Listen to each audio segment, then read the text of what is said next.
She was my best friend. I met Abby on the first day of second grade. I saw her snapping her fingers on the bus next to me. I couldn't snap my fingers, so I was intrigued. So I sat with her so she could teach me. To this day, I can still only snap my fingers on the hand that she taught me. Our friendship was never like the ones they show in movies. Abby had a pretty hard home life and eventually fell in the wrong crowd. She was into drugs, alcohol, and parties, while I was into books, studying, and animals. Still, I felt it was my job to save her from it. She was my best friend. The summer before senior year, I was 17 and feeling rebellious. I'd stayed more often at Abby's house, where her mom would let us drink in a more safe environment. But then Abby met a guy and started dating him, Ryan. He creeped me out. He was about 5 years our senior and just off. One day, Abby suggested that we go meet up with Ryan and his friend Kyle. It turned out that Kyle was the local drug dealer. I wasn't overly comfortable with this, but I wanted to impress Abby and definitely didn't want to leave her alone with them. They started smoking pot, and eventually I joined in. The hot air combined with the alcohol we'd already consumed made me feel sick. Abby took me outside to cool off, and I laid down on the lawn. Pretty soon, the guys come out to check on us. I could hear them laughing and saying something, but honestly, in that moment, I didn't care. Ryan took us home, and the next morning, Abby had told me that my leggings had been sheer, and the guys had been talking about the show I had put on for them. For a while, I refused to be around Ryan or Kyle. They were weird, I didn't like them, and they made me feel super uncomfortable, but I was young, dumb, and going through some tough shit. So when Abby suggested I come around again, even though Ryan was there, I went anyways. Right after I got there, Ryan starts talking about how much Kyle liked me, not wanting to be rude. I said that was flattering, but I wasn't interested. Abby suggested to cheer me up that we go to Ryan's house and have some drinks. Abby said that they'd have a cute guy come over for me, so I went. We get there, start drinking, and Ryan said Kyle was going to come over for a moment to liven up the party. I pulled Abby aside and told her how uncomfortable I was with that, but she assured me that he wouldn't stick around long, and that my guy would be there soon. Kyle arrives and I'm already smashed. They start smoking and I can't stand the smell, so I tell Abby I'm laying down for a bit, and to come and get me when my guy gets there. As I said, I was drunk. I don't hold my alcohol well, and barely drink to this day. The next thing I remember, I'm waking up naked in bed, and Kyle is kneeling over me with his dick in his hand trying to get it hard. I don't know why, but at that moment I laughed. I guess I just didn't know how to process the information, or perhaps the irony of the situation just got to me. I was depressed that summer due to the fact that I was coming to terms with being sexually abused as a child, and it's ironic that in trying to get over it, it was happening again. My mind works in weird ways.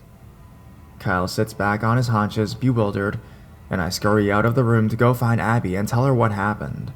Abby and Ryan were right outside the door and had heard me giggle. As soon as I start freaking out to Abby, Ryan starts berating me for laughing at Kyle. I couldn't explain why I'd done it, and I don't even have a rational reason now. Both Abby and Ryan said that after I laid down for a while, I'd come back in and start making passes at Kyle, so we'd gone back to the room. Being naive and 17, I believed Abby. I apologized to Kyle, who was now irate, and told him I just wasn't comfortable. I made Abby take me home, and I quit hanging out with them. Something about that situation just didn't sit right with me. That fall, when school started, a mutual friend came up to me, and what she told me will haunt me for the rest of my life. The first time I had met Kyle, and he had seen the show I put on, he told Ryan and Abby that if they could get me to sleep with him, he would give them free drugs. When Abby realized I wouldn't sleep with Kyle on my own free will, She decided to get me drunk enough not to know any better. She was my best friend. I had known her for a decade. So Abby, Ryan, and Kyle, let's not meet.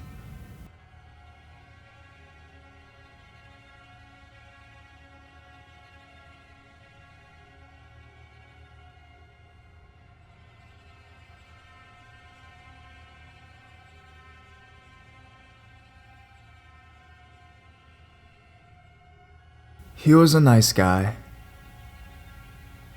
I grew up in a town with just under 900 people. When I was 14, my entire class was 42 students. It was a farming community in Oregon, basically in the middle of nowhere, surrounded other small farming towns. My best friend Sarah and I went to the varsity baseball games. We had nothing better to do. It was fun, and Sarah's older brother Aaron was a pitcher. Aaron's best friend Sam was 1 year out of high school and assistant coach to the baseball team. Sarah and Aaron's parents often left us alone at their house, with alcohol and no rules. My parents didn't care what I was doing, and even though Sam still lived with his parents at 19, Sarah and I had never met them. I suppose they didn't care either. The four of us hung out at the house at the same time. Because we were only 14, Aaron and Sam kept a brotherly eye on us. None of their senior friends would touch us, even if we threw ourselves at them in a drunken haze. Basically, it was Aaron and Sam's fault we didn't have boyfriends freshman year. It was one of the last games of the season. Aaron was pitching and Sam was coaching. After losing the game, the team plus Sarah and I went to throw a party as usual. The parties always happened, win, loss, or rain. We drank and hung out, listened to music, and played drinking games. We were completely average teenagers with average small-town lives. After I consumed far more vodka than orange juice, I spilled a drink on the table floor. Sam helped me clean it up, and we stood around talking a little bit before he insisted I go lay down before I fell on my face. He helped me to Sarah's room, gave me a little hug, and put me onto bed. Before he drove home, he checked on me, gave me a little wave, and said goodnight. I passed out in a fuzzy bliss. No matter how many times I go over the next day in my head, it never seems right. It was surreal, something I never understood. The next thing I remember was screaming. Sarah and I woke up to their mother freaking out. In the living room, both Sarah's parents, Aaron and Douglas County Sheriff, stood. Everyone was way too upset for it to have to do with something that we did. I felt sick and terrified. I couldn't comprehend what was happening. The sheriff asked me when was the last time I saw Sam. I couldn't speak, couldn't figure out what any of them was saying anymore. I managed to say I was drunk. The sheriff asked Sarah. She said the name. He simply wrote it down and turned away from us. Very strange. They had to find Sam. Sam was missing. Sam was running away. Finally, I started putting thoughts together. Sam was running from the police because he had killed his parents. He killed them when he got home from the party with an axe from the woodshed. He had attended the game and party, then went home, picked up an axe, and struck his father in the head while he was watching TV. His mother made it to the phone and dialed 911. Sam killed her with blows from the axe while she spoke to the 911 operator. Then he disappeared for 2 days. Honestly, from the moment I learned what had happened until Sam turned himself in, I was in a daze. I kept expecting it to be a dream or a sick joke. The whole 2 days, I can't remember what I did or who I talked to. It didn't help that Sarah and I increased our alcohol and drug intake. He was such a normal guy. None of us saw what he was capable of. We were all just typical kids. This was 20 years ago. People still avoid talking about it. I never tell the story either.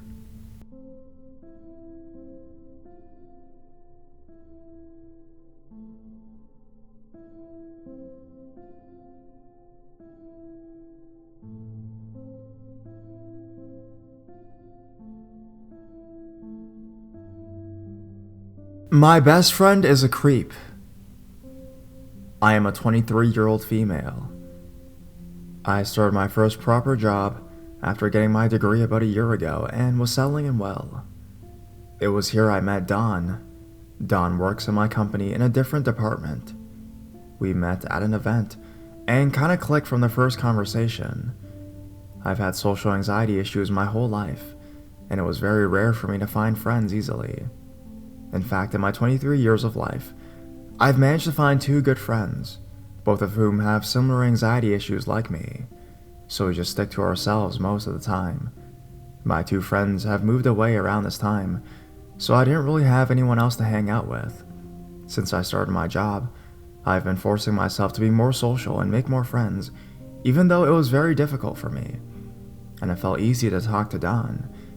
We soon became close, and started talking nearly every day. There was a little bit of text flirting from time to time, which made me feel kinda uncomfortable that I was convinced he was just a nice guy joking around, right? As a girl studying and working in IT, I've mostly been surrounded by guys and am used to them flirting a little from time to time. One thing to note is that John looks around my age, so I assumed he was 25 max.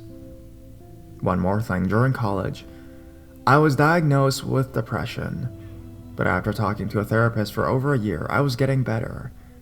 And although I still had vulnerable days every often, the therapist felt we could stop the sessions and told me to go back if things started going bad again.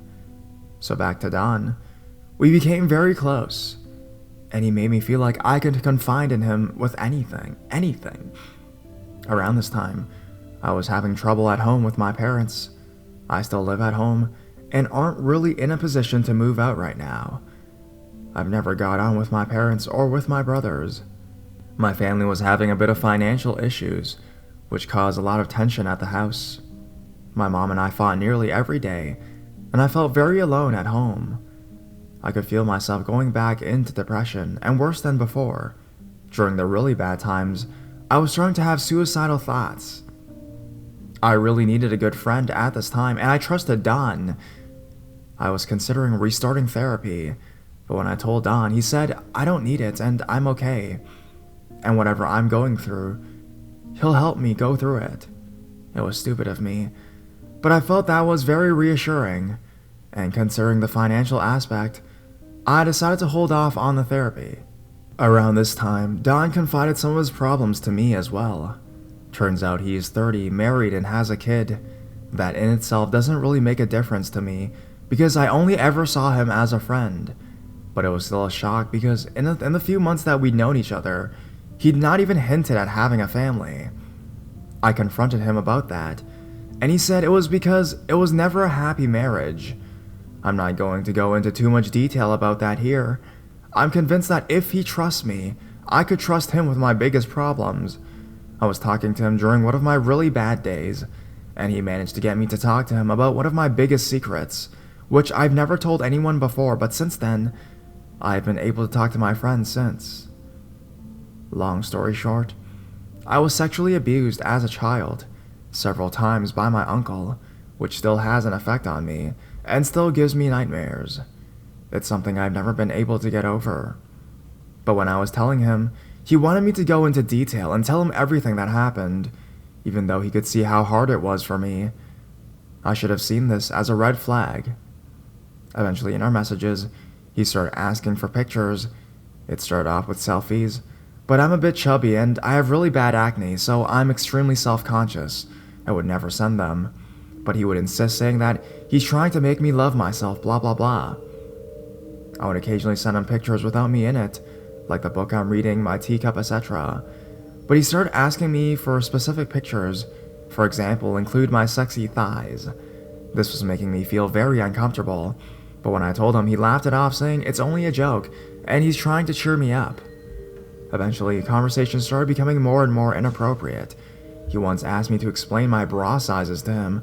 Then a few days later, he walked past my desk at work, and then messaged me saying I was busy talking to someone, and when he walked past, he got a good look at certain parts of my body. At this point, I'd had enough. I decided to stop talking to him and started avoiding him, but he started apologizing and said he knew he went a bit too far, and he never repeated again, and to give him another chance. As stupid as I am, I gave him another chance, And he was fine for a week or two after that, nothing inappropriate. But we were texting yesterday, and he outright just asked me if I get turned on by saucy scenes in movies. I told him I'm not responding to that, and it's way out of line. We haven't talked since. I know it's my own fault for trusting him, and I brought all of this on myself. But I'm looking for some advice on how to deal with this. Edit. Thank you for all the responses, guys. It's really encouraging. I was afraid maybe I was overthinking things, but your replies are putting things into perspective. I think I do have some messages of this guy's. The action plan now is to cut him out and to report him to HR. Thanks again, guys. Update. Hi, guys. Sorry for the late update, but I've been quite busy at work and stuff. So I was talking to my HR rep at work, and she said they can't really do much for me. While we met through work, most of the inappropriate stuff he said was over WhatsApp, and out of work hours anyways. And since he wasn't actually physically doing anything, they won't do anything. I'm not sure what to do now. I've been avoiding him since this post, and he's been trying to get me to talk to him or make me feel guilty or something, but I just brush him off saying I'm busy or something. Hopefully, he'll leave me alone soon.